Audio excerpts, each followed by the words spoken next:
Hola, ¿qué tal? ¿Cómo están? Mi nombre es Fabiana Obando y estoy aquí de Moksha, asesores y consultores espirituales para darles la selección número 48 del curso de milagros.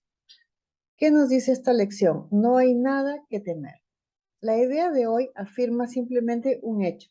No es un hecho para los que creen en ilusiones, mas las ilusiones no son hechos. En realidad no hay nada que temer. Esto es algo muy fácil de reconocer, pero a los que quieren que las ilusiones sean verdad, les es muy difícil reconocerlo. Las sesiones de práctica de hoy serán muy cortas, muy simples y muy frecuentes. Repitan sencillamente la idea tan a menudo como puedan. Pueden hacerlo con los ojos abiertos en cualquier momento o situación. Recomendamos enérgicamente, no obstante, que siempre que puedan cierren los ojos durante aproximadamente un minuto y repitan lentamente la idea para sí mismos varias veces. Es especialmente importante también que la usen de inmediato si observan que algo perturba su paz mental. La presencia del miedo es señal inequívoca de que estamos confiando en nuestra propia fortaleza.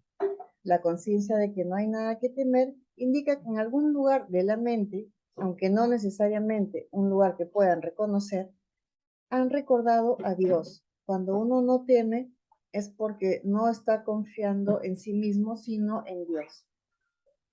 Y han dejado que su fortaleza, la fortaleza de Dios, ocupe el lugar de la debilidad. En el instante de que estés dispuesto a hacer esto, ciertamente no habrá nada que temer. ¿Qué me enseña esta lección? En el mundo del ego, el miedo se convierte en una creencia basada en la separación con respecto al Creador. Qué diferente sería todo si tuviésemos la certeza de que ahí donde estamos, ahí donde vamos, siempre estamos acompañados de nuestro Padre. No puede ser de otro modo, pues somos una expansión de su mente. Todo lo creado sigue conectado con su fuente original. Dios es omnisciente, omnipotente y omnipresente. Dios está donde quiera que vayamos. Dios es el celular, los audífonos, la tijera, el mouse, la luz, las flores. Dios es absolutamente todo. Nunca estamos sin Él. Nosotros somos una extensión de Dios. Es como que sacáramos una gota de agua del mar, un pedacito del cosmos, un microcosmos, ¿no? Somos chiquititos, igual, somos exactamente iguales a Él. Y jamás estamos separados de Él, porque bien se dice, hay una sola mente, y esa mente es la de Dios, y esa mente es mi mente ahora. ¿Cómo podríamos tener miedo cuando nuestro Padre nos guía? ¿Acaso un padre desea algo malo para su hijo? ¿Cómo podemos pensar que nuestro Padre nos va a castigar por nuestros actos cuando nos ha creado en la esencia del amor? Creemos que el uso que hemos hecho de sus atributos nos ha llevado a transigir sus leyes, y como consecuencia de ello somos merecedores de su ira, de su venganza. Somos merecedores de su castigo y ello nos produce un profundo temor. Esa ilusoria transgresión nos ha llevado a la falsa creencia de que Dios nos ha expulsado del paraíso y nos ha sentenciado al este del Edén, donde tendremos que ganar el sustento con el sudor de nuestra frente. Desde entonces nos hemos desposeído de la abundancia y en su lugar se ha elegido la necesidad y la escasez. Desde entonces se dejó de reír, de ser felices, para estar permanentemente tristes, desolados, atacando entre hermanos, para evitar ser atacados, para enfermar, para conocer el sentido de, para desconocer el sentido de la armonía y de la coherencia, no para vivir en constante rechazo con nuestros hermanos. Entonces, el hombre percibe un ser individualizado y con capacidad para crear su propia realidad.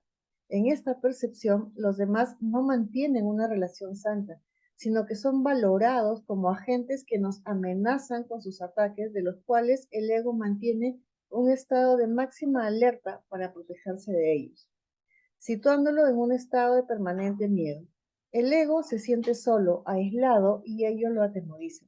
Sin embargo, cuando despertemos y nos liberemos de las percepciones erróneas, descubriremos felizmente que hemos vivido una pesadilla, pues nunca hemos estado separados de nuestro Creador. La conciencia de unidad con el Padre nos lleva a percibir la fortaleza del ser. Ya nunca más sentiremos temor y el amor sustituirá cualquier acción basada en esa emoción. El ejemplo de hoy es cómo vencer nuestros miedos. En este planteamiento hemos elegido conscientemente la fórmula de la pregunta. No hemos utilizado el término nuestros de manera gratuita. Dicha identificación con el miedo es algo muy personal. Lo que para mí es motivo de miedo, para ti puede ser motivo de risa, por la percepción, son distintas percepciones. Esta observación nos lleva a pensar que el miedo es consecuencia del proceso de individualización, o lo que es lo mismo, de la creencia en la separación, o la percepción individual. Podríamos simplificar el análisis y concretar que la única manera de poner fin a la creencia en el miedo es recordar nuestra conciencia de unicidad con Dios, donde únicamente podemos encontrar la fortaleza necesaria para ver la realidad de lo que somos, seres de amor y luz. Pero no nos vamos a conformar con ese pensamiento concreto. Nos vamos a proponer hacer un recorrido por las enseñanzas que aporta el texto del curso. Y vamos a tomar prestado aportaciones, las cuales de una manera extensa y detallada nos darán las claves que debemos practicar para deshacernos del miedo. ¿Podemos hablar del origen del miedo? Sí, podemos hacerlo y podemos identificar el momento en que comenzamos a creer en él. Antes de la separación de la mente era invulnerable al miedo, ya que el miedo no existía. Luego su origen, no lo busquemos en la dimensión temporal, sino en el nivel de la causación, es decir, busquemos su origen en el pensamiento erróneo que percibió de manera separada. En verdad, cada vez que nuestro pensamiento sirve, la ilusión de la separación está llevándonos a percibir la textura del miedo. Por ejemplo, tanto la separación como el miedo son creaciones falsas que tienen que deshacerse a fin de que se pueda restaurar el templo y abrir el altar para que reciba la expiación o el perdón. Esto supone el fin de la separación, al poner dentro de ti la única defensa eficaz contra todo pensamiento de separación, haciendo de este modo que seas absolutamente invulnerable. Cuando tenemos miedo de algo, estamos admitiendo que ello tiene el poder de hacernos daño. Le estamos dando poder de dañarnos. Eso es a lo que nos lleva el miedo. Debemos recordar que donde esté nuestro corazón, ahí también estará nuestro tesoro. Creemos en lo que consideramos valioso. Si tenemos miedo, es que estamos equivocados con respecto a lo que es valioso. En ese estado, nuestro entendimiento evaluará erróneamente y al otorgar el mismo poder a todos los pensamientos, destruiremos inevitablemente la paz. ¿Qué ocurre en nuestra mente para que hagamos real el miedo? Detallo una experiencia percibida. El señor J desarrolla una labor profesional que no le satisface. No se siente motivado con las tareas que desempeña y ello le lleva a estar permanentemente quejándose de las condiciones laborales. Va a trabajar cada día con enfado, con actitud de víctima del sistema y los días se le hacen eternos y no se esfuerza lo más mínimo necesario por hacer las cosas de una manera diferente. Lo más frustrante es que el señor J reconoce que no se atreve a dejar el cargo que ocupa en la empresa, pues ello le supondría pérdida económica que no puede permitirse. A pesar de estar insatisfecho con la labor que realiza y aún conociendo que podría realizar otras tareas que sí le satisfacen, no acaba de decidirse y cambiar su situación, pues siente un profundo temor a la pérdida. ¿Qué nos revela el curso de milagros? Que nuestro miedo impide al Espíritu Santo darnos su control. Algo que considero muy importante recordar es que la presencia del miedo indica que hemos elevado pensamientos corporales al nivel de la mente, lo que significa que cedemos nuestro control a la personalidad del ego, lo que nos llevará a sentirnos personalmente responsables de ellos. En el ejemplo anterior, vemos una evidencia del señor J. No goza de paz, sino que es víctima de sus propios pensamientos de miedo. Siempre que tengan miedo, es señal inequívoca de que le han permitido a su mente crear falsamente y de que no han puesto su mente al servicio del espíritu, permitiéndole ser su guía. El ego intenta corregir el miedo. El ego intenta corregir el miedo desde la percepción, enfrentándose a ellos en el nivel de los efectos. Con ello, lo único que está confirmando es que lo que cree es real y cuanto más lo combate, más valor le aporta.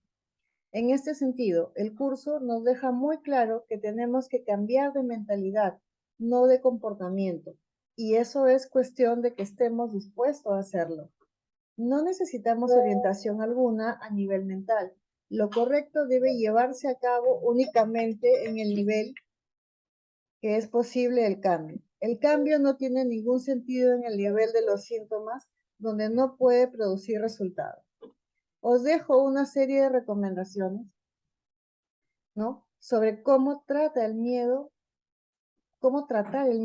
en el ámbito de la psicología, en el ámbito psicológico, llevado al curso de milagros, ¿sí?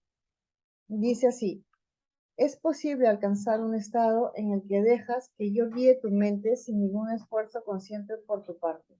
Mas ello requiere un grado de buena voluntad que tú aún no posees.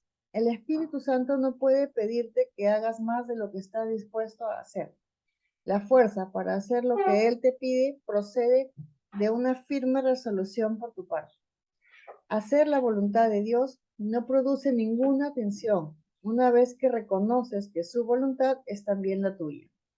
La lección en este caso es muy sencilla, aunque muy fácil de pasar por alto.